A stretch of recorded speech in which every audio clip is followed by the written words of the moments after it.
Hello, great to have you with us on ERi-TV. This is English News Broadcast live from the headquarters in Asmara at exactly 10:30 p.m. local time. Today is Sunday, 22nd of October, 2023. First, the top stars. National Union of Eritrean Women Congress of Italy branch. Eritrean Defense Force Sports Week concluded.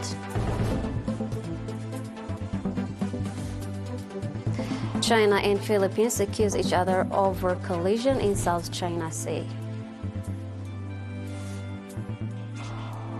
India launched a test flight after a brief engine anomaly.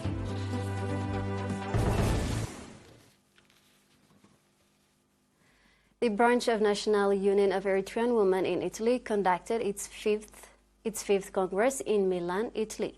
The Congress was chaired by Mrs. Nigesti Tsagay, Chairwoman, and Mrs. Milita Tawaldabrahan, Secretary of the National Union of Eritrean Women branch in Europe region, in which it was attended by over 60 representatives of the Union and other national associations. Speaking at the Congress, Mr. Fissahat and Petros, the Eritrean ambassador to Italy, gave remark regarding the objective situation in the homeland and wished a success to the Congress. Ms. Nigesti presented an assessment report of the branch activities. In the event, different reports were also presented by heads of the branch sections. The attendees of the Congress elected a new committee for the coming 3 years and passed an 8-point decision to enhance the association's role in the current national endeavors.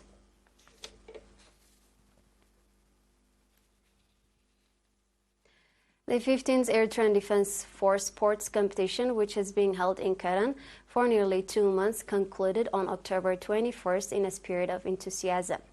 Speaking at the closing ceremony attended by senior government officials, front officials, and army commanders, Colonel Salamun Siyum, head of the Information and Agitation Unit of the Defense Ministry, noted that the aim of the sport competition is to build strong, physically fit, and vigilant youth who can present the nationals in sport stages.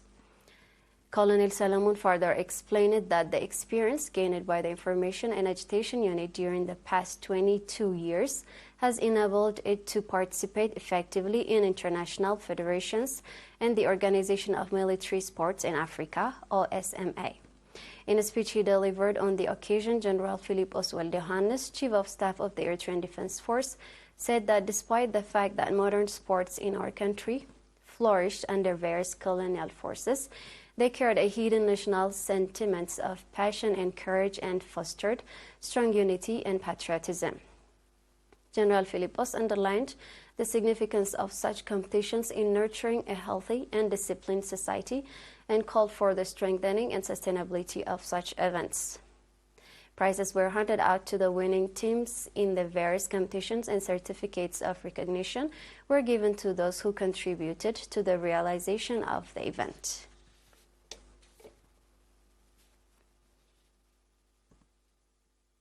The Regional Agricultural Service and Inspection Unit in the Central Region organized a seminar focused on guaranteeing food for both humans and animals from 9th to 13th of October. The seminar, according to Mr. Johannes Gabrewelt, head of the unit, the seminar in which over 80 representatives took part was aimed at developing the understanding of the members and institutions that are engaged in producing food for both humans and animals. Mr. Johannes went on to say that the Ministry of Agriculture is working in partnership with stakeholders to produce safe and healthy food for both humans and animals, called for avoiding the using hazardous pesticides and to follow the advice and recommendations of agricultural professionals. Dairy farmers, Mr. Emmanuel Abraha and Ms. Helen Samson said that the seminar has significantly contributed in developing their understanding and expressed a willingness to impart the knowledge they learned to other farmers in their communities. Mr. Asrat Haile, acting head of the Agriculture Office in the Central Region, called for increasing awareness-raising activities and organizing similar seminars to the village level.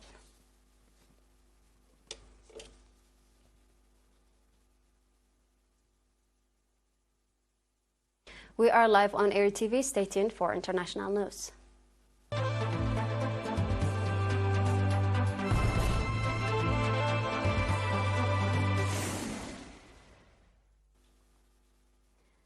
China and the Philippines today accused each other of causing collisions in dispute area of the South China Sea, the latest in a string of maritime confrontation between the two countries that have heightened regional tensions. In a statement, Philippine authorities said a Chinese Coast Guard ship carried out dangerous blocking maneuvers that caused it to collide with a Philippine vessel carrying supplies to troops stationed in Second Thomas Shoal in the Spratly Island chain. The National Task Force for the West Philippine Sea said that China's move was provocative, irresponsible, and illegal, which imperiled the safety of the crew of the Philippine boats. In a second incident today, the Philippine Task Force said a Chinese maritime militia vessel collided with a Philippine Coast Guard ship. Manila grounded the Navy transport ship on Second Thomas Shoal in 1999 and has named it with Filipino Marine to enforce its claim to the area. In a statement today, the Chinese Coast Guard accused the Philippines of violating international marine law and threatening the navigation safety of Chinese ships. The Indian Space Research Organization, ISRO, successfully launched the first of series of test flights yesterday in preparation for the ambitious human spaceflight mission Gaganyaan scheduled for 2025.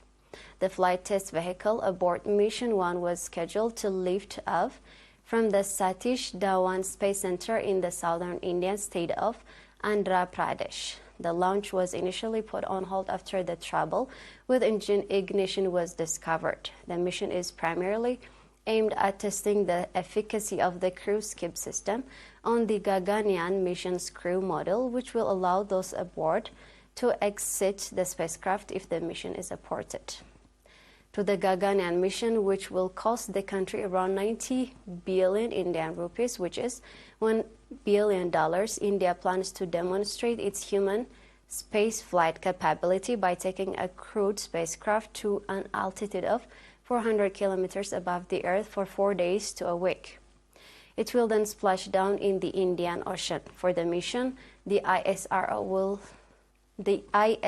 will use the launch vehicle Mark III rockets, which was earlier used for India's Chandrayaan-3 mission to the moon.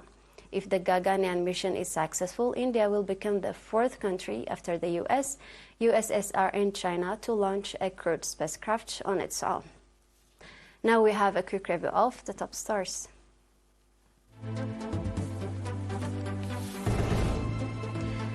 National Union of Eritrean Women Congress of Italy branch. Eritrean Defense Force Sports Week concluded. China and Philippines accuse each other over collision in South China Sea. India launched a test flight after a brief engine anomaly. That wraps up the news for this evening. Thank you for watching. Have a good night.